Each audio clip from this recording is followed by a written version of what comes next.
Hare Krishna. Welcome back, everyone, to the live studios here at Radha Lane in Radha Nilamadhava Mandir, ISKCON of Houston, Texas. We have Nilamadhava and his better half, Madhurya Radha, here visiting. Thank you very much for coming. The namesake of the temple.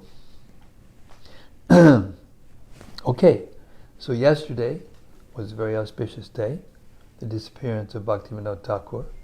We read a very lovely poem by him. He was so expert and so empowered.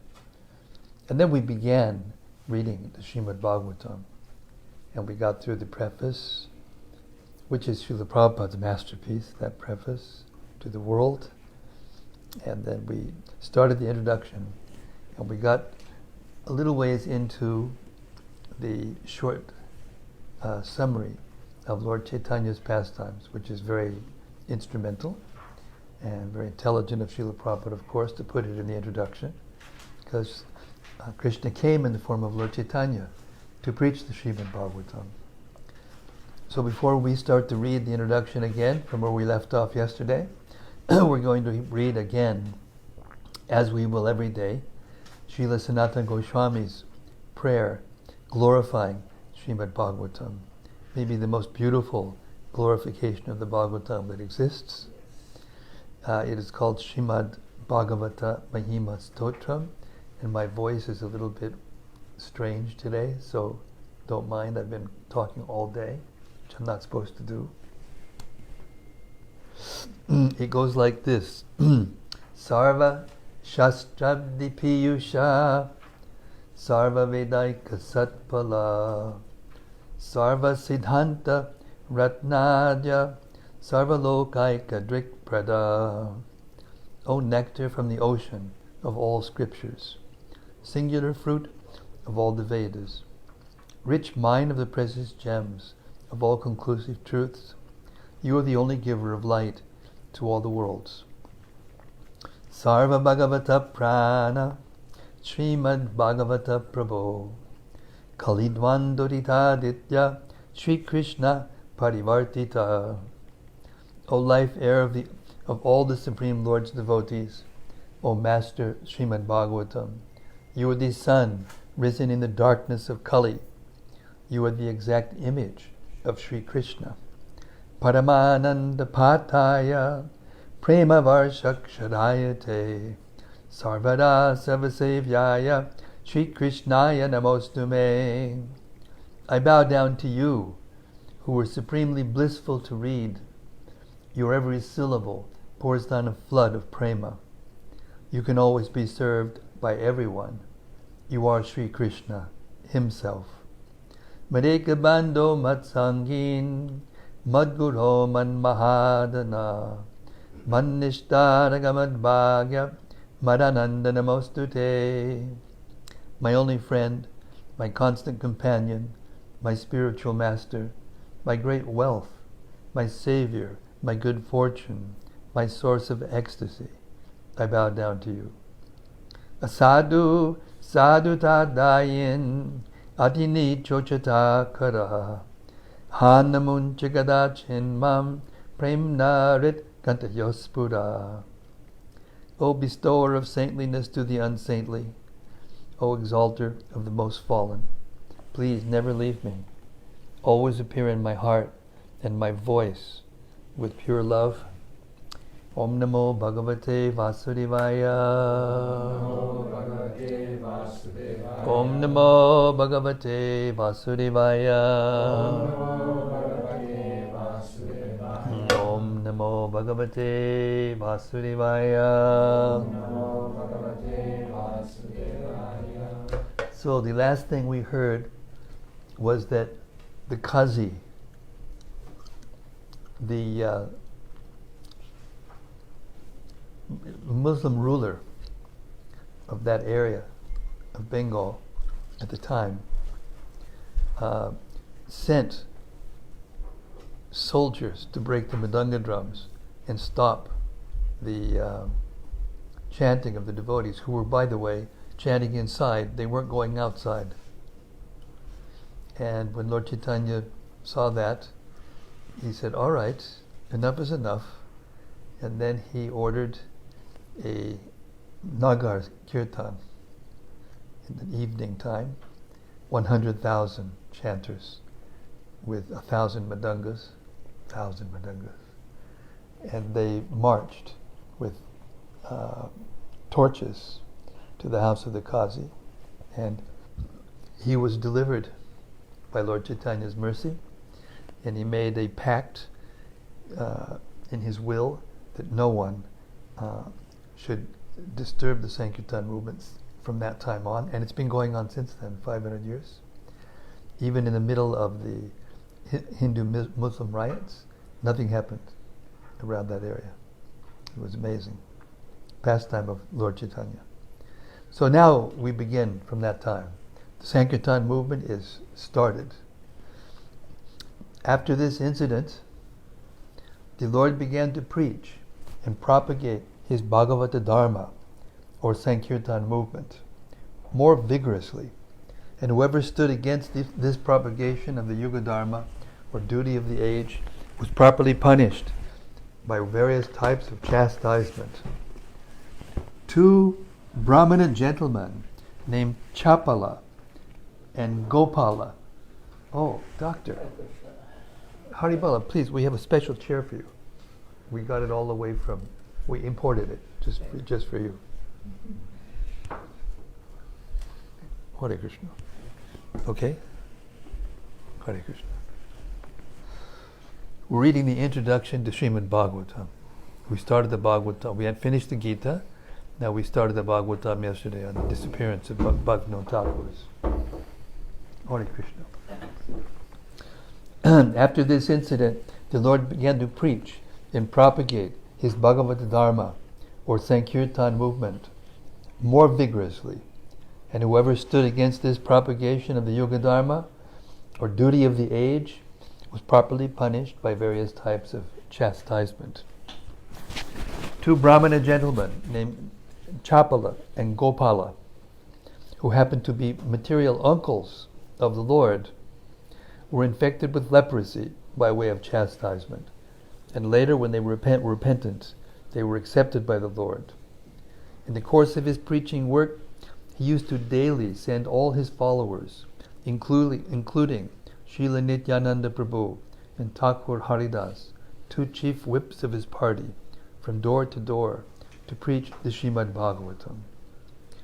All of Navadvip was surcharged with his Sankirtan movement, and his headquarters were situated at the house of Srivas Thakur and Sri Advaita Prabhu, two of his chief householder disciples.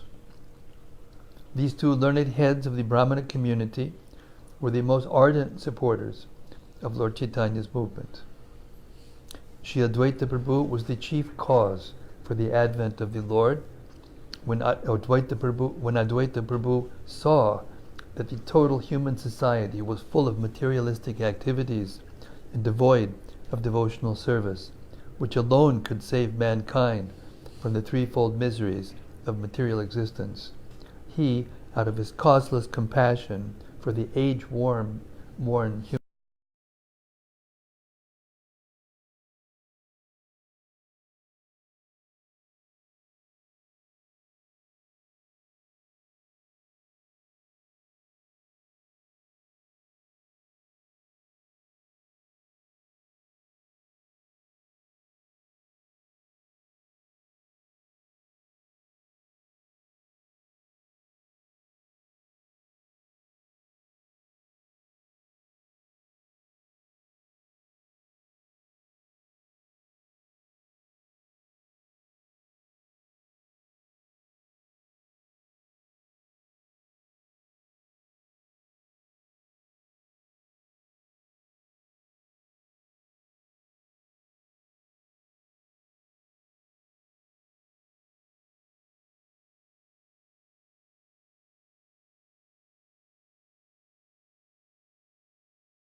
I say? I'm overwhelmed.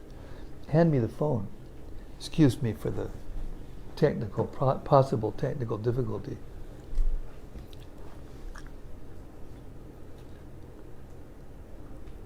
What's the problem? Well, it keeps going. It's recording.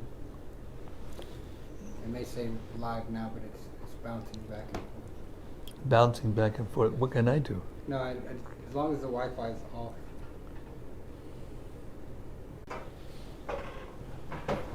All right. The wonders of modern technology. I mean, we should still work on getting that booster, you know? Right? Yes. All right. So excuse us, all of you out in cyberspace, for the technical glitch we just had. I'm hearing that it's going on and off, so forgive us.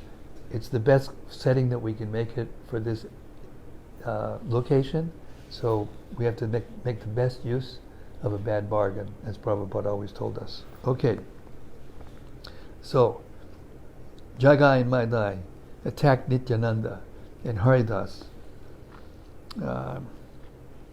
Both brothers chased them a considerable distance. In the evening, the report of the preaching work was submitted to the Lord, and he was glad to learn that Nityananda and Haridas had attempted to deliver such a stupid pair of fellows. The next day, Nityananda Prabhu went to see the brothers, and as soon as he approached them, one of them threw a piece of earthen pot at him. This struck him on the forehead, and immediately blood began to flow. But Nityananda Prabhu was so kind that instead of protesting this heinous act, he said, "It does not matter that you have thrown this stone at me. I still request you to chant the holy name of Lord Hari." One of the brothers, Jagai, was astonished to see this behavior of Nityananda Prabhu, and he at once fell down at his feet and asked him to pardon his sinful brother. When Madhai again attempted to hurt Nityananda Prabhu, Jagai stopped him and implored him to fall down at his feet. In the meantime, the news of Nityananda's injury reached the Lord, who at once hurried to the spot in a fiery and angry mood. The Lord immediately invoked his Sudarshan Chakra, the Lord's ultimate weapon, shaped like a wheel, to kill the sinners. But Nityananda Prabhu reminded him of his mission. The mission of the Lord was to deliver the hopelessly fallen souls of Kali Yuga, and the brothers Jagai and Madhai were typical examples of these fallen souls. 99% of the population of this age resembles these brothers, despite high birth and mundane respectability. According to the verdict of the revealed scriptures, the total population of the world in this age will be of the lowest Shudra quality, or even lower, and it should be noted that Sri Chaitanya Mahaprabhu never acknowledged the stereotyped caste system by birthright. Rather, he strictly followed the verdict of the Shastras in the matter of one's sarupa, or real identity. When the Lord was invoking his Sudarshan Chakra, and Srila Nityananda Prabhu was imploring him to forgive the two brothers, both the brothers fell down at the lotus feet of the Lord and begged his pardon for their gross behavior. The Lord was also asked by Nityananda Prabhu to accept these repenting souls, and the Lord agreed to accept them on one condition, that they henceforward completely gave up all their sinful activities and habits of debauchery. Both the brothers agreed and promised to give up all their sinful habits, and the kind Lord accepted them and did not again refer to their past misdeeds. This is the specific kindness of Lord Chaitanya. In this age, no one can say that he is free from sin. It is impossible for anyone to say this. But Lord Chaitanya accepts all kinds of sinful persons on the one condition that they promise not to indulge in sinful habits after being spiritually initiated by the bona fide spiritual master. There are a number of instructive points to be observed in this incident of the two brothers. In this Kali Yuga, practically all people are of the quality of Jagai and Madhai. If they want to be relieved from the reactions of their misdeeds, they must take shelter of Lord Chaitanya Mahaprabhu, and after spiritual initiation, thus refrain from those things which are prohibited in the Shastras.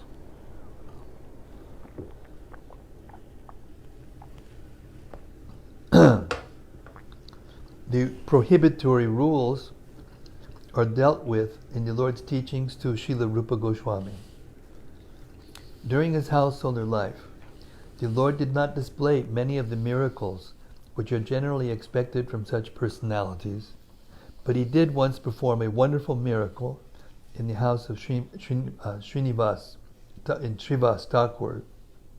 House of Srivas Thakur. Should be Srivas Thakur. Somebody make a note. Can you make a note? Introduction, paragraph beginning, during his householder life. Srinivas should be Srivas Thakur. One of my duties. I have to report these kinds of things to the database. Okay.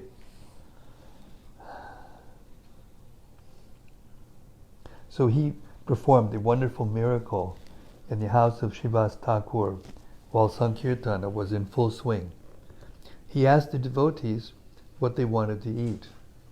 And when he was informed that he wanted to eat mangoes, he asked for a seed of a mango, although this fruit was out of season. When the seed was brought to him, he sowed it in the yard of Srivas, and at once a creeper began to grow out of the seed. Within no time, this creeper became a full-grown mango tree, heavy with more ripened fruits than the devotees could eat. The tree remained in Srivas's yard, and from then on, the devotees used to take as many mangoes from the tree as they wanted. You know, this may be right, because this didn't happen in Srivas Thakur's yard. It happened a little ways away. So it must be Srinivas instead of Srivas. Okay, erase the note. The Lord had a very high estimation of the affections of the damsels of Brajabhumi, Vrindavan, for Krishna. And in appreciation of their unalloyed service to the Lord, once Sri Chaitanya Mahaprabhu chanted the holy names of the gopis, cowherd girls, instead of the names of the Lord. At this time, some of his students, who were also disciples, came to see him, and when they saw that the Lord was chanting the names of the gopis, they were astonished. Out of sheer foolishness, they asked the Lord why he was chanting the names of the gopis and advised him to chant the name of Krishna. The Lord, who was in ecstasy, was thus disturbed by these foolish students. He chastised them and chased them away. The students were almost the same age as the Lord, and they thus wrongly thought of the Lord as one of their peers. They held a meeting and resolved that they would attack the Lord if he dared to punish him again in such a manner. This incident provoked some malicious talks about the Lord on the part of the general public. When the Lord became aware of this, he began to consider the various types of men found in society. He noted that especially the students, professors, fruitive workers, yogis, non-devotees, and different types of atheists were all opposed to the devotional service of the Lord. My mission is to deliver all the fallen souls of this age, he thought. But if they commit offenses against me, thinking me to be an ordinary man, they will not benefit. If they are to begin their spiritual life of spiritual realization, they must some way or another offer obeisances unto me. Thus the Lord decided to accept the renounced order of life, sannyasa, because people in general were inclined to offer respects to a sannyasi. 500 years ago, the condition of society was not as degraded as it is today. At that time, people would show respect to a sannyasi, and the sannyasi was rigid in following the rules and regulations of the renounced order of life. Sri Chaitanya Mahaprabhu was not very much in favor of the renounced order of life in this age of Kali, but that was only for the reason that very few sannyasis in this age are able to observe the rules and regulations of sannyas life. Sri Chaitanya Mahaprabhu decided to accept the order and become an ideal sannyasi so that the general populace would show him respect. One is duty-bound to show respect to a sannyasi, for a sannyasi is considered to be the master of all varnas and ashramas. While he was contemplating accepting the sannyas order, it so happened that Kesava Bharati, a sannyasi of the Mayavadi school and resident of Katwa in Bengal, visited Navadvip and was invited to dine with the Lord. When Kesava Bharati came to his house, the Lord asked him to award him the sannyas order of life. This was a matter of formality. The sannyas order is to be accepted from another sannyasi. Although the Lord was independent in all respects, still, to keep up the formalities of the Shastras, he accepted the sannyas order from Kesava Bharati, although Kesava Bharati was not in the Vaishnava Sampradaya school. After consulting with Kesava Bharati, the Lord left Navadvip for Katwa to formally accept the sannyas order of life. He was accompanied by Srila Nityananda Prabhu, Chandrasekhar Acharya, and Mukunda Datta. Those three assisted him in the details of the ceremony. The incident of the Lord's accepting the sannyas order is very elaborately described in the Chaitanya Bhagavatam by Srila Vrindavan Das Thakur. Thus, at the end of his 24th year, the Lord accepted the sannyas order of life in the month of Magha. After accepting this order, he became a full-fledged preacher of the Bhagavata Dharma. Although he was doing the same preaching work in his householder life, when he experienced some obstacles to his preaching, he sacrificed even the comfort of his home life for the sake of the fallen souls. In his householder life, his chief assistants were Srila Advaita Prabhu and Srila Srivas Thakur, but after he accepted the sannyas order, his chief assistants became Srila Nityananda Prabhu, who was deputed to preach specifically in Bengal, and the 6 Goswamis, Rupa Goswami, Sanatan Goswami, Jiva Goswami, Gopal Bhatta Goswami, Raghunath Dasa Goswami, and Raghunath Bhatta Goswami, headed by Srila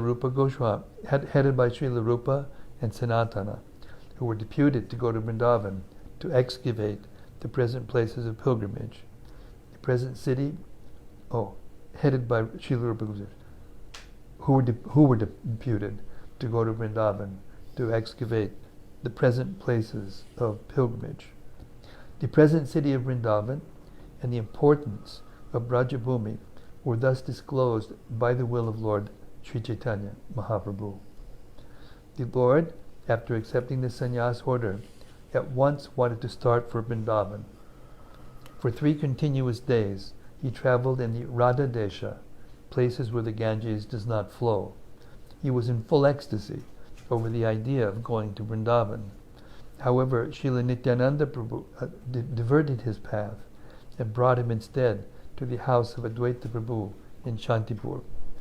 The Lord stayed at Sri Advaita Prabhu's house for a few days, and knowing well that the Lord was leaving his hearth and home for good, Sri Advaita Prabhu sent his men to Navadvip to bring Mother Shachi to have a last meeting with her son.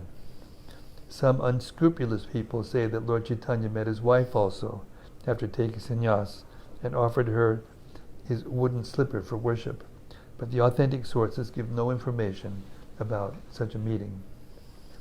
His mother met him at the house of Advaita Prabhu, and when she saw her son in sannyas dress, she lamented. By way of compromise, she requested her son to make his headquarters in Puri, so that she would easily be able to get information about him. The Lord granted this last desire of his beloved mother. And just a little detail. This is very, very short summary. But at that time, Lord Chaitanya, when he saw his mother, he came and he fell down at her feet. And he said, "Ma, this body belongs to you. What have I done?" So now you tell me what to do. I'll do whatever you tell me. And if she would have told him, he would have gone back to his house. But she said, no, you've taken sannyas. You have to stay a sannyasi. But please make your headquarters in Puri, not in Vrindavan, because that way I can hear about you, because people are going always from Bengal to Puri. So then he agreed. After this incident, the Lord started for Puri, leaving all the residents Navadvip in an ocean of lamentation over his separation. The Lord visited many important places on the way to Puri. He visited the temple of Gopinathji, who had stolen condensed milk for his devotee, Srila Madhavinda Puri. Since then, deity Gopinathji is since the deity Gopinathji is well known as Chora Gopinatha. I guess it's okay.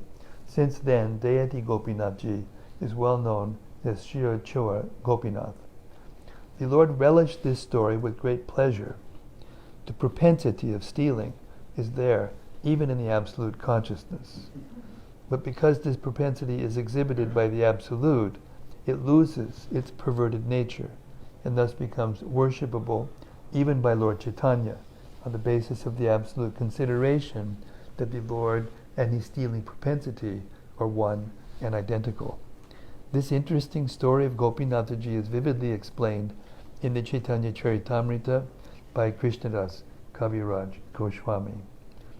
After visiting the temple of Chora Gopinath of Rimuna at Balasore in Orissa, the Lord proceeded towards Puri, and on the way visited the temple of Shakshi Gopal, who appeared as a witness in the matter of two Brahmana devotees' family quarrel. The Lord heard the story of Sakshi Gopal with great pleasure, because he wanted to impress upon the atheists that the worshipable deities in the temples approved by the great acharyas are not idols, as alleged by men with a poor fund of knowledge. The deity in the temple is the Archa incarnation of the personality of Godhead, and thus the deity is identical with the Lord in all respects. He responds to the proportion of the devotee's affection for him. In the story of Shakshi Gopal, in which there was a family misunderstanding by two devotees of the Lord, in order to mitigate the turmoil, as well as to show specific favor to his servitors, traveled from Vrindavan to Vidyanagar, a village in Orissa, in the form of his Archa incarnation. From there the deity was brought to Cuttack, and thus the temple of Sakshi Gopal is even today visited by thousands of pilgrims on the way to Jagannath Puri. The Lord stayed overnight there and began to proceed toward Puri. On the way, his sannyas rod was broken by Nityananda Prabhu. The Lord became apparently angry with him about this and went alone to Puri, leaving his companions behind. At Puri, when he entered the temple of Jagannath, you might want to wonder, why would Lord Nityananda break the sannyas staff of Lord Chaitanya? Well, it's because he considered it a mundane thing. He said, Lord Chaitanya doesn't have to take sannyas. He's above all the rules and regulations of Shastra and above the modes of nature. I don't accept this. And he just broke it, threw it into the river. So Lord Chaitanya, he's always trying to follow all the rules, even though he's above the rules. So he got a little upset, and he went ahead of everyone. He said, you people are disturbing my sannyas, so he went ahead. At Puri, when he entered the temple of Jagannath, he became at once saturated with transcendental ecstasy and fell down on the floor of the temple, unconscious. The custodians of the temple could not understand the transcendental feats of the Lord, but a great learned pundit named Sarvabhauma Bhattacharya was present, and he could understand that the Lord losing his consciousness upon entering the Jagannath temple was not an ordinary thing. Sarvabhauma Bhattacharya, who was the chief appointed pundit in the court, that the king of Orissa, Maharaj Prataparudra, was attracted by the youthful luster of Lord Sri Chaitanya Mahaprabhu and could understand that such a transcendental trance was only rarely exhibited, and only then by the topmost devotees who were already on the transcendental plane of complete forgetfulness of material existence. Only a liberated soul could show such a transcendental feat, and the Bhattacharya, who was vastly learned, could understand this in the light of the transcendental literature with which he was familiar. He therefore asked the custodians of the temple not to disturb the unknown sannyasi. He asked them to take the Lord to his home so he could be further observed in his unconscious state. The Lord was at once carried to the home of Sarvabhauma Bhattacharya, who at that time had sufficient power of authority due to his being the Sabha Pandit, or the state dean of faculty in Sanskrit literatures. The learned Pandit wanted to scrutinizingly test the transcendental feats of Lord Chaitanya, because often unscrupulous devotees imitate physical feats in order to flaunt transcendental achievements, just to attract innocent people and take advantage of them. A learned scholar like the Bhattacharya can detect such impostors, and when he finds them out, he at once rejects them. In the case of Lord Chaitanya Mahaprabhu, the Bhattacharya tested all these symptoms in the light of Shastras. He tested as a scientist, not as a foolish sentimentalist. He observed the movements of the stomach, the beating of the heart, and the breathing of the nostrils. He also felt the pulse of the Lord and saw that all his bodily activities were in complete suspension. When he put a small cotton swab before the nostrils, he found that there was a slight breathing as the fine fibers of cotton moved slightly. Thus he came to know that the Lord's unconscious trance was genuine, and he began to treat him in the prescribed fashion. But Lord Chaitanya Mahaprabhu could only be treated in a special way. He would respond only to the resounding of the holy names of the Lord by his devotees. This special treatment was unknown to Sarvabhauma Bhattacharya, because the Lord was still unknown to him. When the Bhattacharya saw him for the first time in the temple, he simply took him to be one of the many pilgrims. In the meantime, the companions of the Lord who reached the temple a little after him heard of the Lord's transcendental feats and of his being carried away by the Bhattacharya. The pilgrims at the temples were still gossiping about the incident, but by chance one of the pilgrims had met Gopinath Acharya, who was known to Gadadhar Pandit, and from him it was learned that the Lord was lying in an unconscious state at the residence of Sarvabhauma Bhattacharya, who happened to be the brother-in-law of Gopinath Acharya. All the members of the party were introduced by Gadadhar Pandit to Gopinath Acharya, who took them all to the house of the Bhattacharya where the Lord was lying unconscious in a spiritual trance.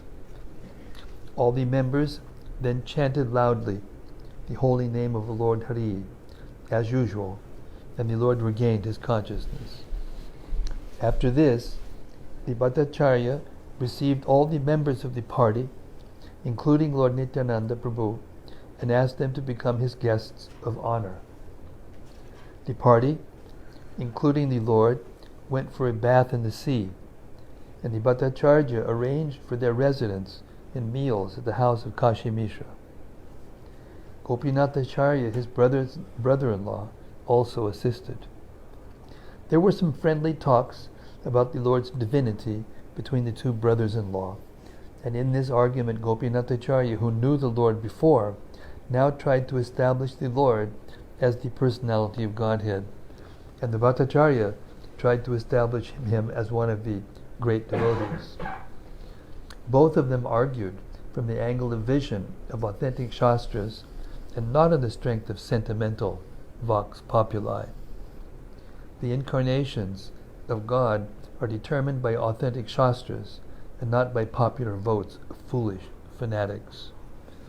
Because Lord Chaitanya was an incarnation of God in fact, foolish fanatics have proclaimed so many so-called incarnations of God in this age without referring to authentic scriptures. But neither Sarvabhauma, Bhattacharya, nor Gopinathacharya indulged in such foolish sentimentalism. On the contrary, both of them tried to establish or reject his divinity on the strength of authentic shastras. Later it was disclosed that the Bhattacharya also came from the Navadvip area, and it was understood from him that Nilambar Chakravarti, the maternal grandfather of Lord Chaitanya, happened to be a class fellow of the father of Sarvabhauma, Bhattacharya. In that sense, the young sannyasi, Lord Chaitanya, evoked paternal affection from the Bhattacharya. The Bhattacharya was the professor of many sannyasis in the order of Shankaracharya Sampradaya, and he himself also belonged to that cult. As such, the Bhattacharya desired that the young sannyasi Lord Chaitanya also hear from him about the teachings of Vedanta. Those who are followers of the Shankara cult are generally known as Vedantists. This does not, however, mean that Vedanta is a monopoly study of the Shankara Sampradaya. Vedanta is studied by all the bona fide Sampradayas, but they have their own interpretations. But generally only those in the Shankara Sampradaya are known as Vedantists. And people have no knowledge of the Vaishnava Vedantists. For this reason, the Bhaktivedanta title was first offered to the author by the Vaishnavas. The Lord agreed to take lessons from the Bhattacharya on the Vedanta, and they sat together in the temple of Lord Jagannath. The Bhattacharya went on speaking continually for 7 days, and the Lord heard him with all attention and did not interrupt. The Lord's silence raised some doubts in the Bhattacharya's heart, and he asked the Lord how it was that he did not ask anything or comment on his explanations of Vedanta. The Lord posed himself before the Bhattacharya as a foolish student and pretended that he heard the Vedanta from him, because the Bhattacharya felt that this was the duty of a sannyasi. But the Lord did not agree with his lectures. By this the Lord indicated that the so-called Vedantists amongst the Shankar Sampradaya, or any other Sampradaya who do not follow the instructions of Srila Vyasadeva, are mechanical students of the Vedanta. They are not fully aware of that great knowledge. The explanation of the Vedanta Sutra is given by the author himself in the text of Srimad-Bhagavatam. One who has no knowledge of the Bhagavatam will hardly be able to know what the Vedanta says. The Bhattacharya, being a vastly learned man, could follow the Lord's sarcastic remarks on the popular Vedantists. He therefore asked him why he did not ask any point. Why he did not ask about any point which he could not follow. The Bhattacharya could understand the purpose of his dead silence for the days he heard him. This showed clearly that the Lord had something else in mind. Thus the Bhattacharya requested him to disclose his mind. Upon this, the Lord spoke as follows: My dear sir, I can understand the meaning of the sutras like Janmad Yasya Yataha, Shastra Yonidvat, and Atato Brahma Jigyasa of the Vedanta Sutra, but when you explain them in your own way, it becomes difficult for me to follow them. The purpose of the sutras is already explained in them, but your explanations are covering them with something else. You do not purposefully take the direct meaning of the sutras, but indirectly give your own interpretations. The Lord thus attacked the Vedantists who interpret the Vedanta Sutra fashionably according to their limited power of thinking, to serve their own purpose. Such indirect interpretations of the authentic literatures, like the Vedanta Sutra, are hereby condemned by the Lord.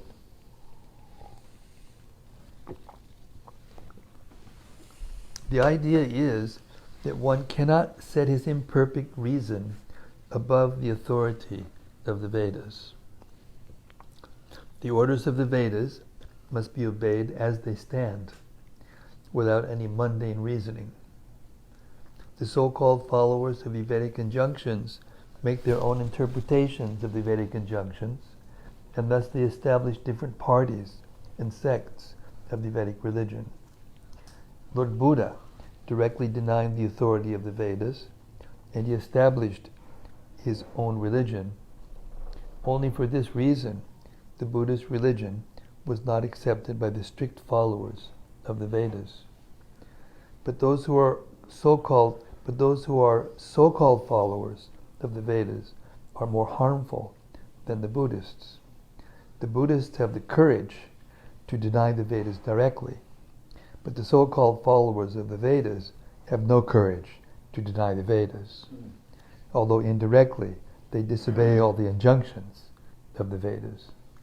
Lord Chaitanya condemned this.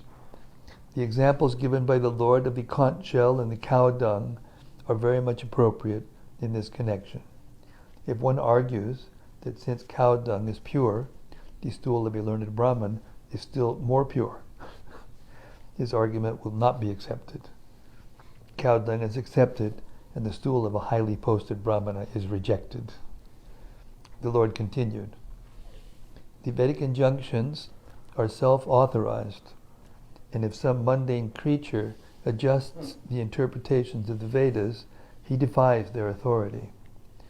It is foolish to think of oneself as more intelligent than Srila Vyasadeva. He has already expressed himself in his sutras, and there is no need of help from personalities of lesser importance. His work, the Vedanta Sutra, is as dazzling as the midday sun, and when someone tries to give his own interpretations on the self-effulgent, sun-like Vedanta Sutra, he attempts to cover this sun with the cloud of his imagination. The Vedas and the Puranas are one and the same in purpose. They ascertain the absolute truth, which is greater than everything else. The absolute truth is ultimately realized as the absolute personality of Godhead with absolute controlling power. As such, the absolute personality of Godhead must be completely full of opulence, strength, fame, beauty, knowledge, and renunciation. Yet the transcendental personality of Godhead is astonishingly ascertained as impersonal. The impersonal description of the absolute truth in the Vedas is given to nullify the mundane conception of the absolute truth. Personal features of the Lord are completely different from all kinds of mundane features. The living entities are all individual persons, and they are all parts and parcels of the Supreme Whole. If the parts and parcels are individual persons, the source of their emanation must not be impersonal. He is the Supreme Person amongst all the relative persons. The Vedas inform us that from him, Brahman, everything emanates, and on him everything rests. After annihilation, everything merges in him only. Therefore, he is the ultimate dative, causative, and accommodating cause of all causes. And these causes cannot be attributed to an impersonal object. The Vedas inform us that he alone became many, and when he so desires, he glances over material nature. Before he glanced over material nature, there was no material cosmic manifestation. Therefore, his glance is not material. Material mind or senses were unborn when the Lord glanced over material nature. This evidence in the Vedas proves that beyond a doubt, the Lord has transcendentalized and a transcendental mind. They are not material. His impersonality, therefore, is a negation of his materiality, but not a denial of his transcendental personality. Brahman ultimately refers to the personality of Godhead. Impersonal Brahman realization is just a negative conception of the mundane creations. Paramatma is the localized aspect of Brahman within all kinds of material bodies. Ultimately, the supreme Brahman realization is the realization of the personality of Godhead. Lord Sri Krishna is that supreme personality of Godhead according to all evidence of the revealed scriptures. He is the ultimate source of Vishnu tattvas. The Puranas are also supplementary to the Vedas. The Vedic mantras are too difficult for an ordinary man. Women, Shudras, and the so-called twice-born higher castes are unable to penetrate into the sense of the Vedas. And thus the Mahabharata, as well as the Puranas, are made easy to explain the truths of the Vedas. In his prayers before the boy Sri Krishna, Brahma said that there is no limit to the fortune of the residents of Brajabhumi, headed by Sri Nanda Maharaj and Yashoda Mai, because the eternal absolute truth has become their intimate relative. The Vedic mantra maintains that the absolute truth has no legs, has no hands, and yet goes faster than all and accepts everything that is offered to him in devotion. The latter statements definitely suggest the personal features of the Lord, although his hands and legs are distinguished from mundane hands and legs or other senses.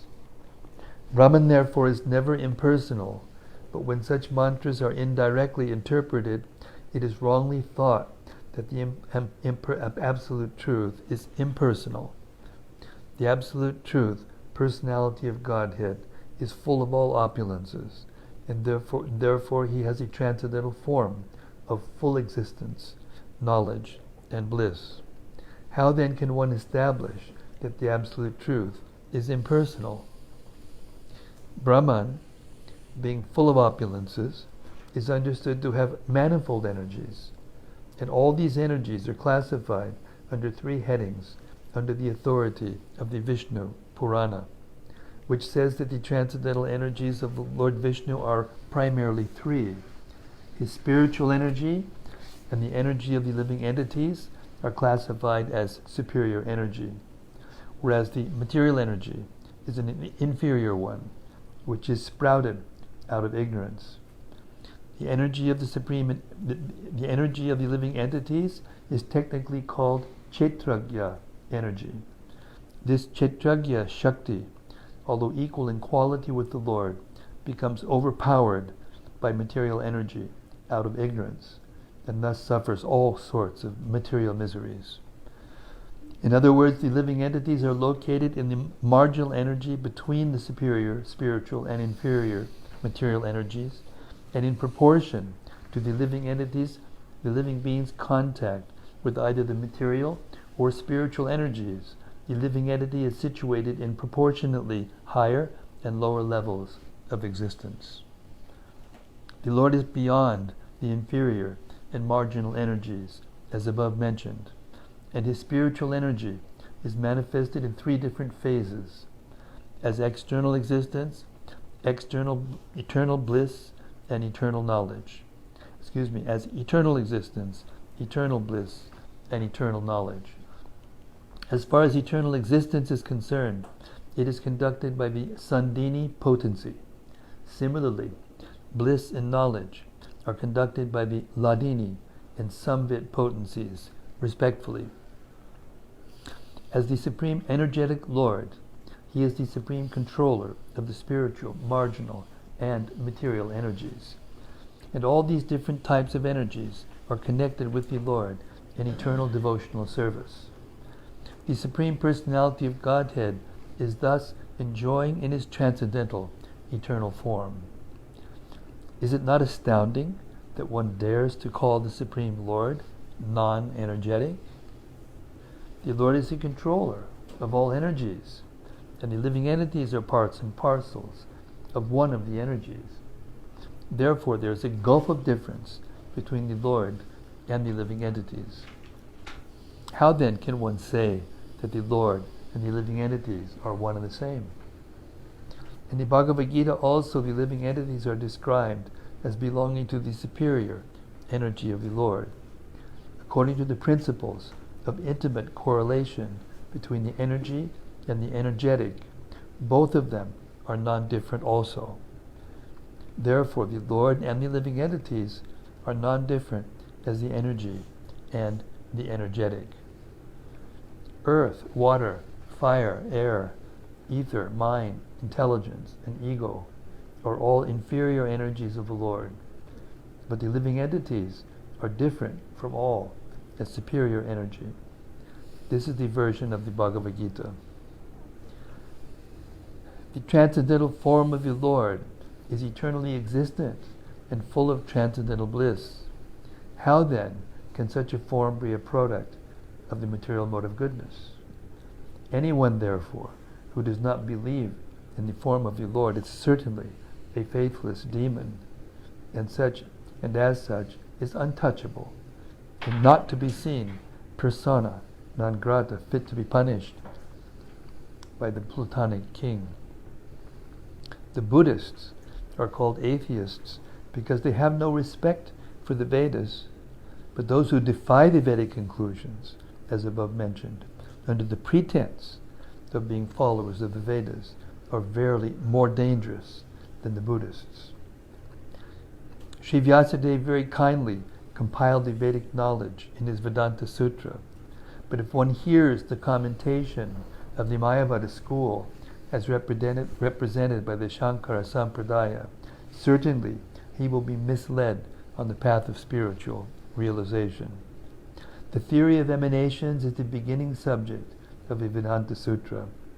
All the cosmic manifestations are emanations from the absolute personality of Godhead by his inconceivable different energies. The example of the touchstone is applicable to the theory of emanations.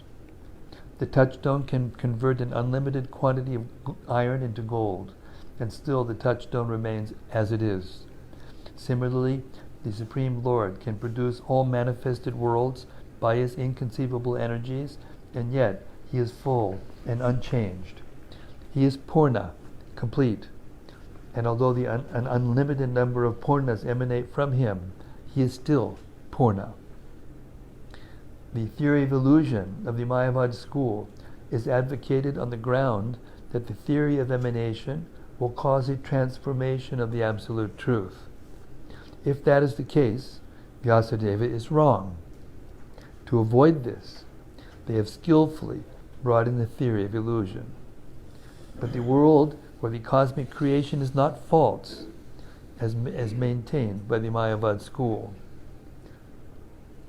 it simply has no permanent existence.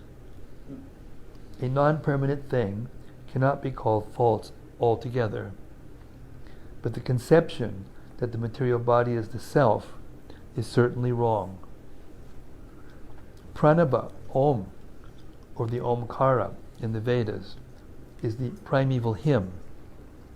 This transcendental sound is identical with the form of the Lord. All the Vedic hymns are based on this pranava, Omkara. Tat Tvamasi is but a side word in the Vedic literatures, and therefore this word cannot be the primeval hymn of the Vedas. Sripad Shankaracharya has given more stress on the side word Tat Tvamasi than on the primeval principle Omkara. The Lord thus spoke on the Vedanta Sutra and defied all the propaganda of the Mayavad school. The Bhattacharya tried to defend himself and his Mayavad school by jugglery of logic and grammar, but the Lord was able to defeat him by his forceful arguments.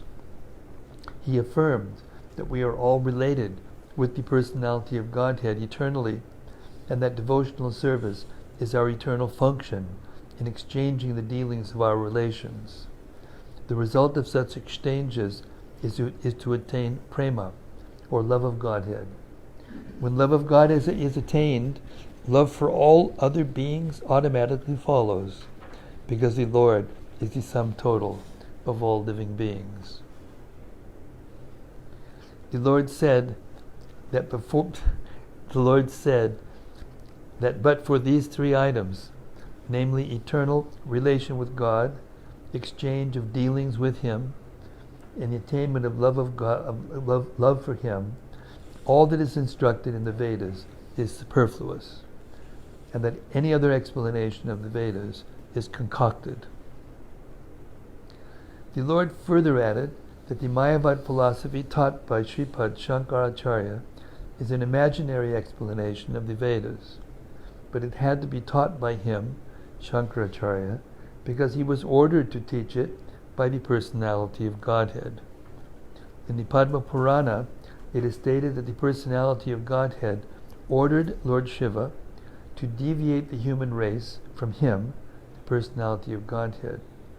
The personality of Godhead was to be so covered so that people would be encouraged to generate more and more population. His Lordship, Shiva, said to Devi, "In the Kali Yuga, I shall preach the Mayavad philosophy, which is nothing but clouded Buddhism in the garb of a Brahmana." After hearing all these speeches, Lord Sri Chaitanya Mahaprabhu and the Bhattacharya, after hearing all these speeches of the Lord Sri Chaitanya Mahaprabhu, the Bhattacharya was struck with wonder and awe and regarded him in dead silence. The Lord then encouraged him with assurance that there was no cause to wonder. I said that devotional service under the personality of Godhead is the highest goal of human life. He then quoted the Atmarama Shloka from the Bhagavatam 1.7.10, thus assuring him that even the liberated souls who are absorbed in the Spirit and spiritual realization also take to the devotional service of Lord Hari, because the personality of Godhead has such transcendental qualities that he attracts the heart of the liberated soul too. Then the Bhattacharya desired to listen to the explanation of this shloka. The Lord first of all asked the Bhattacharya to explain it, and said that afterward he would explain it. The Bhattacharya then explained the shloka in scholarly way with special reference to logic. He explained the shloka in 9 different ways, chiefly based on logic, because he was the most renowned scholar of logic of the time. The Lord, after hearing the Bhattacharya, thanked him for the scholarly presentation of the shloka, and then, at the request of the Bhattacharya, the Lord explained the shloka in 64 different ways, without touching the 9 explanations given by the Bhattacharya.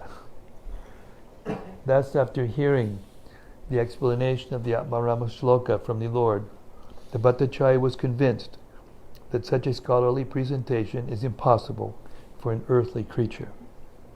Before this, Sri Gopinath Acharya had tried to convince him of the divinity of the Lord, but at the time he could not accept him. But the Bhattacharya was astounded by the Lord's exposition of the Vedanta Sutra and explanations of the Atmarama Shloka, and thus he began to think that he had committed a great offense at the lotus feet of the Lord by not recognizing him to be Krishna himself. He then surrendered unto him, repenting for his past dealings with him, and the Lord was kind enough to accept the Bhattacharya. Out of his causeless mercy, the Lord manifested before him first as 4-handed Narayana, and then again as 2-handed Krishna with a flute in his hand. The Bhattacharya at once fell down at the lotus feet of the Lord and composed many suitable shlokas in praise of the Lord by his grace. He composed 100 shlokas in praise of the Lord. The Lord then embraced him, and out of transcendental ecstasy, the Bhattacharya lost consciousness of the physical state of life. Tears, trembling, throbbing of the heart, perspiration, emotional waves, dancing, singing, crying, and all the 8 symptoms of trance were manifested in the body of the Bhattacharya. Sri Gopinath Acharya became very glad and astonished by this marvelous conversion of his brother-in-law by the grace of the Lord. Out of 100 celebrated shlokas composed by the Bhattacharya in praise of the Lord, the following two are most important, and these two shlokas explain the mission of the Lord in gist. 1. Let me surrender unto the personality of Godhead, who has appeared now as Lord Sri Chaitanya, Mahaprabhu.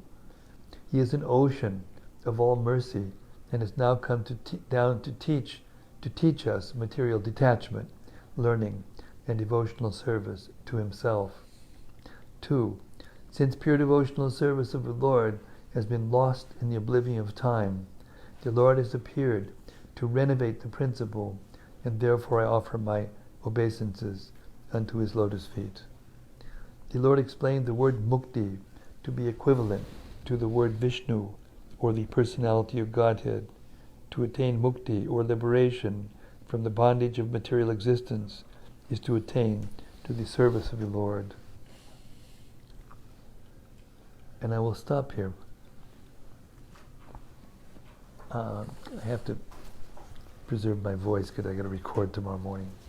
But I'd just like to say, from my reflection, we'll have reflections now. I wanted to give my reflection.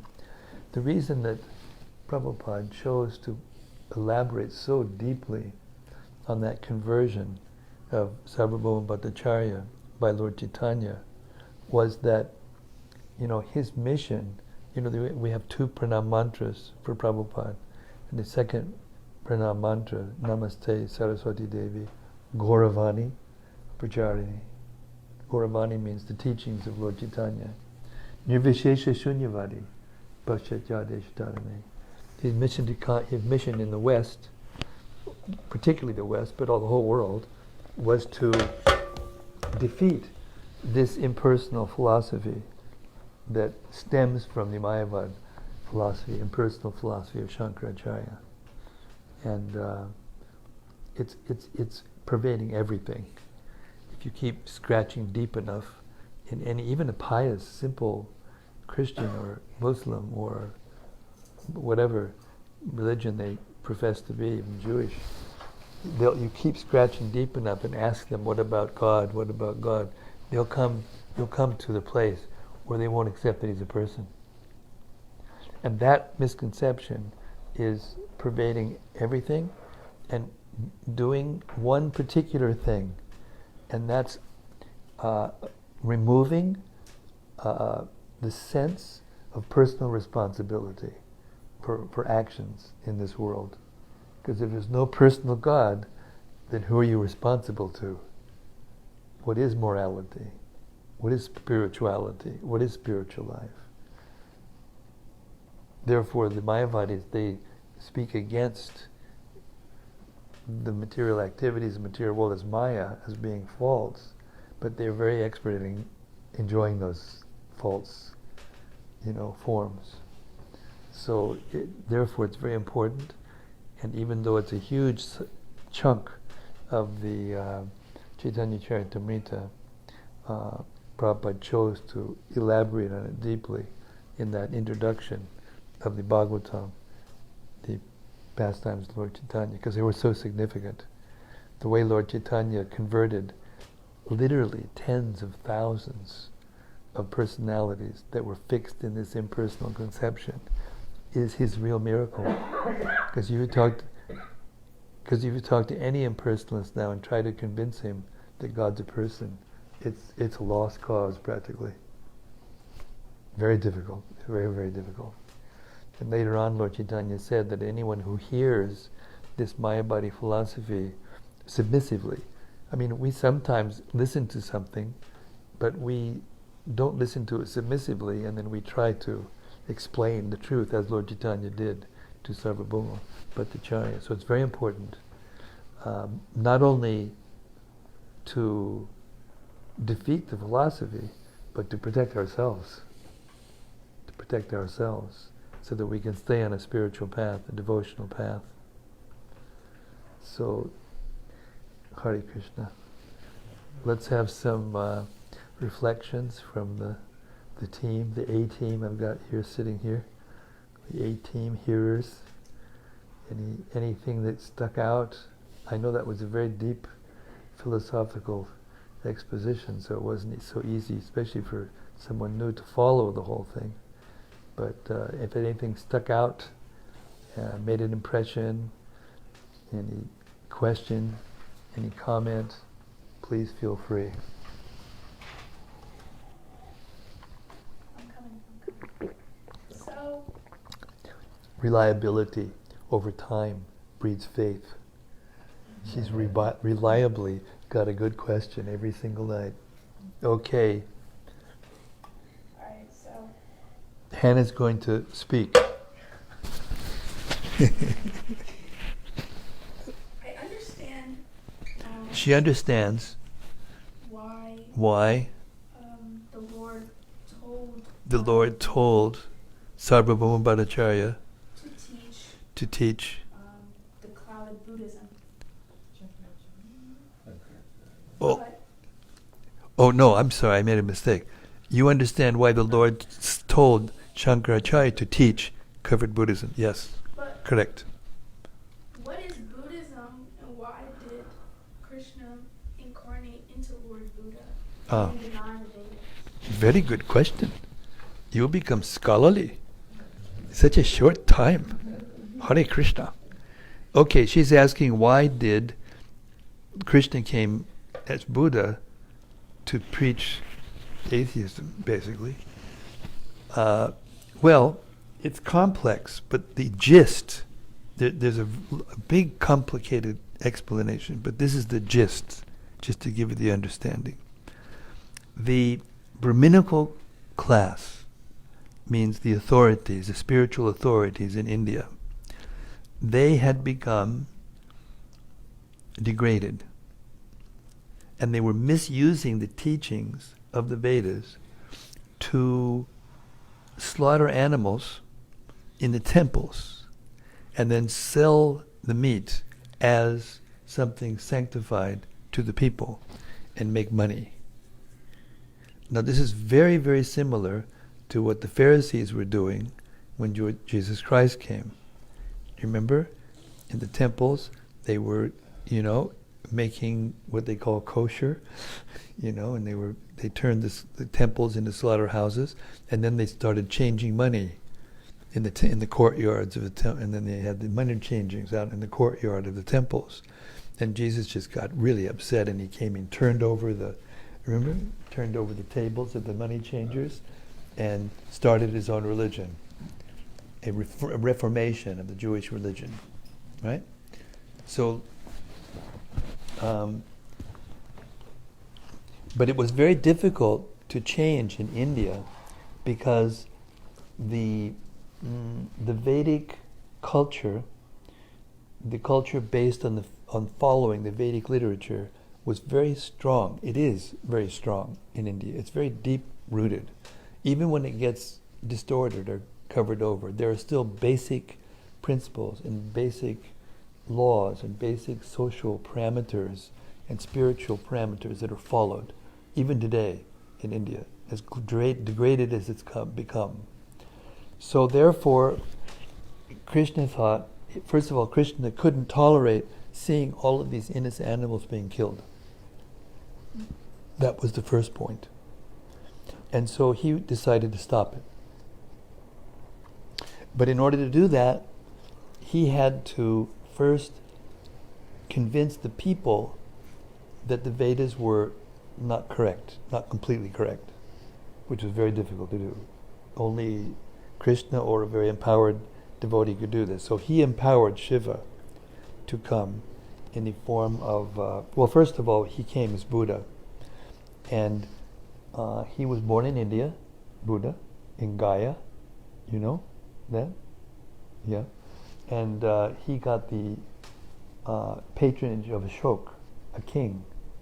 And due to the wealth and the influence and all the things of the king, he spread Buddhism throughout India. And for the most part, it still was there. There were still Brahmins who were really true followers and true authorities. But in the vast majority of India, the Vedas lost their glow, their attraction to the people. But this was a time-bound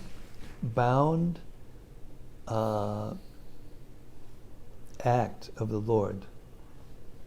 He didn't want to decry the Vedas and to, challenge the authority of the Vedas. He is the Vedas. He's the compiler, the knower of the Vedas, he says in the Gita. So he then told Lord Shiva to come in the form of Shankaracharya and teach, to reinstitute the faith in the Vedas. So what Buddha did was he destroyed the faith in the Vedas. And he said there's no God. There's no personal God. There's just material energy, and it's changing from one form to another eternally, and that's it, basically. I mean, there's much more to it than that, but that's the gist. So then Shankaracharya came, Lord Shiva, on the order of Krishna, came in the form of Shankaracharya and said, no, there is God, but he's not personal. And in that way, he indirectly revived the faith in the Vedic hymns, but interpreted the hymns in such a way as the conclusion came out that God has no form.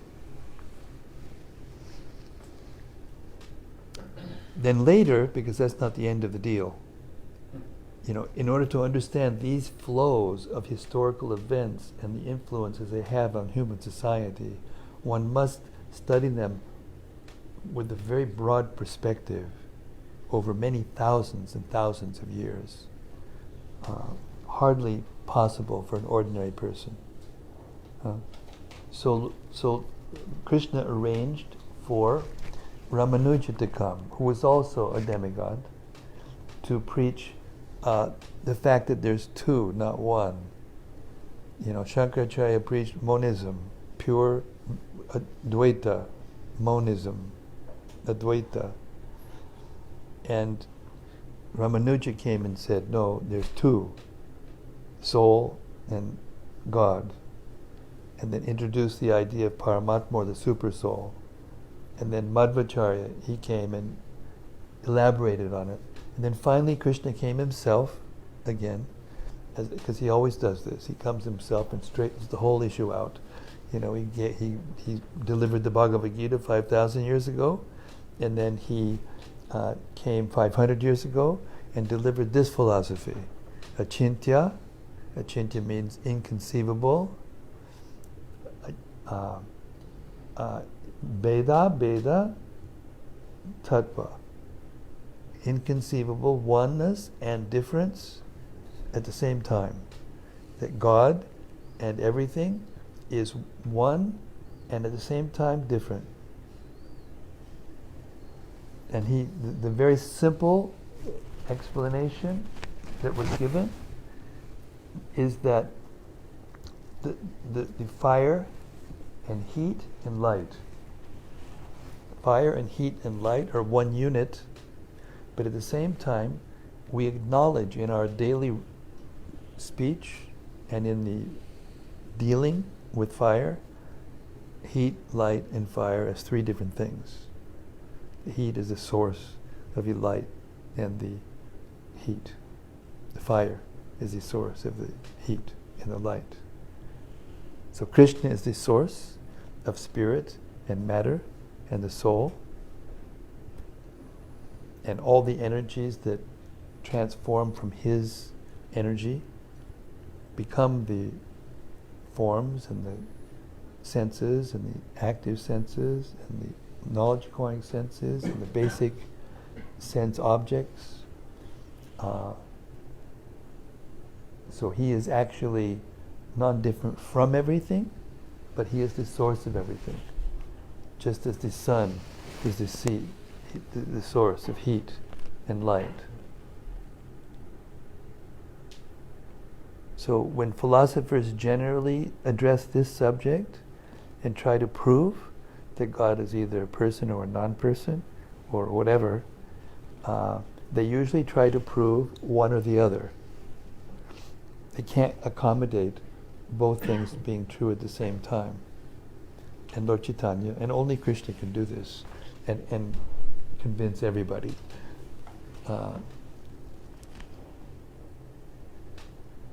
So this is the purpose of this, of one of the main purposes of Lord Chaitanya's pastimes, was to deliver the world from the illusion of impersonal philosophy as the absolute truth. Lord Chaitanya acknowledged that there is an impersonal energy, but it's an energy of God. It's not the energetic source. That gives us the possibility of feeling responsible to someone. And without it, the possibility exists that we are not responsible to anyone, any supreme authority, any person. And therefore, we can do whatever we like. So that ultimately is a reflection of the spreading of that philosophy, that impersonal philosophy, was the Lord's mercy on the conditioned souls in the Kali Yuga who wanted to enjoy freely without being responsible to anyone. The reason for that is that as their ages progress and as the conditioned souls become more and more fallen from goodness to passion to ignorance, they can't hear. They have to be punished. And so for the Kali Yuga, the purpose of the Kali Yuga, the Iron Age, in which things get very, very difficult for the conditioned souls, in that way they become rectified. And they all stay here until the end of the Kali Yuga, and then Krishna comes again. And this time, out of his mercy, he just rides a white horse and carries a double-edged sword around and just removes the burden of the earth in the same way that he removed the burden of the earth when he came as Krishna, only by organizing big wars and bringing all these warriors together and having them kill each other. But by that time it's so degraded, he just finishes the job himself. And those persons who are left, there are still pure devotees all the time, but just a few, and they stay, and the scientists and all the materialists, they let the earth lay fallow, and then by Krishna's ultimate mystic potency, it becomes again fertile and again pure, cleansed, and then the Satya Yuga starts again.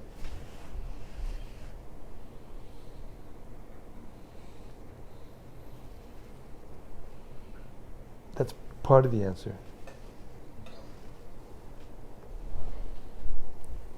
But when you hear the whole Bhagavatam and you hear the whole Chaitanya Charitamrita, you'll get the full answer. But that's the gist. The gist of it. Hare Krishna. Hare Bol. What else? I don't want to steal the spotlight, but I just had a realization that I want to add to. Please. Hana has now assimilated that answer, and now it's going to give us some reflection. Go ahead. Oh wait, no, not Hana. that answer. It's a different one. Oh, I'm sorry, it's a different answer. Anyway, whatever it is, it's going to be great. I loved that the Lord himself had to be reminded. She loved the fact that the Lord himself had to be reminded of his own word to be compassionate. of his own word to be compassionate to fallen souls. And why was that? So this is what I had stemmed from that. So I'm reading the Krishna book right now. She's reading the Krishna book. I asked her a question, she's going to give me an answer from the Krishna book. Well done, Hannah. I made it. And I noticed a difference between Kamsa. She noticed a difference between Kamsa and the brothers, Jagai and Madhai. Yes. The brothers can admit their wrongs. They were behaving demonic-like by attacking the Lord. The brothers could admit they were wrong, that they were acting demoniac by attacking the Lord. But a upon seeing mercy But upon seeing the mercy of Lord they Nityananda, were able to turn their selfish foolishness they were able to turn their selfish foolishness off and right off their wrongs. and right their wrongs. Whereas a person like Kamsa only knows his self and defends Yes, whereas a person like Kangsa only knows his selfish interests and defends that to the extent. hilt, to the end, To the even very to ruin end. his relationship with his sister. Yes. But one of the brothers was able to pull the other up and be like, Now, the point is, why did Lord Chaitanya refrain from killing him? because Nityananda stopped him and reminded him. Well, first of all, why did Lord Chaitanya come to kill him? Because he was upset that he would attack. Yeah, he was disturbed that they had harmed his devotee. I mean, actually, he's not different than him. Lord Nityananda is Balaram, and Krishna is Lord Chaitanya is Krishna, is Lord Chaitanya. So they're one person, but still, in the Leela of Lord Chaitanya, then Lord Nityananda acts as the devotee of Lord Chaitanya. So the lesson is that the Lord, there's nothing that makes the Lord angrier than if you insult or attack his devotee. But then Lord Nityananda, because he reminded Lord Chaitanya that, but Lord, in this age, everyone's like this. So if you do this, you're going to have to kill everybody, and that's not what you're. That don't you forget? So he forgot because he was so angry. You know, he's God, and he's got anger. Where did our anger come from? If there's not anger in God, but his anger is pure, and our anger is not. That's the difference. So I'll tell you a little story from the Puranas, okay? That explains this a little another aspect, another angle. When Lord Ramachandra was here, and he and Sita and Lakshman were in the forest. They were in exile in the forest. And they were traveling in the forest, and they came upon a huge mound of bones. Huge. It was like a small hill, a small mountain. And Sita said, "What is this?" And then the Lord said, he knew everything, but acting like a human being, he asked the local sages that were living around there. He said, "Oh, these are these bones from the sannyasis and rishis and sages that lived in these parts that were killed by demoniac people." And Ramachandra, he heard that, and his eyes got red. He pulled out an arrow in his quiver, he put it on his bow, and he said, "I will kill them all, right now." And Sita confirmed. And Sita, being feminine, you know, feminine nature is more soft, nourishing, protective, maternal. She said, "Oh, you can't do that." And the Lord said, "Well, unfortunately, whatever I say goes. So I can't stop that. So that's going to happen." And he ended up killing Ravan and his whole scene, you know. She said, "Well, all right, but the next time we come, you have to promise me not to do this." And he said, "Oh, all right." So then the next time they came as Radha and Krishna. So there's Krishna, and Kansa is sending these demons, and Krishna is just killing them very nonchalantly at a child, like child's play. So then Radharani came to me and said, "You told me that you weren't going to kill." He said, No, I said I wasn't going to use weapons." She said, "All right, this time, but the next time, I'm going to appear inside of you, and then I'm going to make sure you don't kill anybody."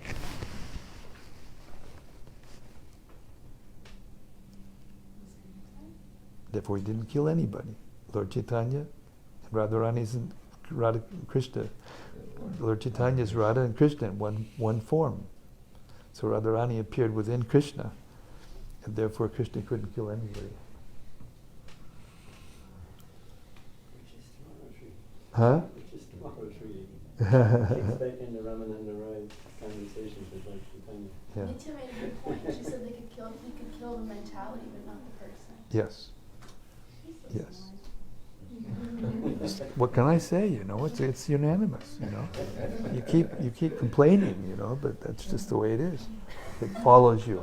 The fame follows a Vaishnava no matter where they go, no matter how they try to avoid it and run away from it. Hare Krishna. Anyway, thank you all very much, and we will return to the pastimes of Lord Chaitanya that introduced the Srimad-Bhagavatam to the world, because Lord Chaitanya came and introduced the pure understanding of the Bhagavatam to the world. See you tomorrow night. Hare Krishna. Srimad-Bhagavatam ki jai. Sri Chaitanya Mahaprabhu ki jai. Srila Prabhupada ki jai. Samaveda Bhaktivinoda ki jai. Gaur Premanandi. Hari Hari Bol.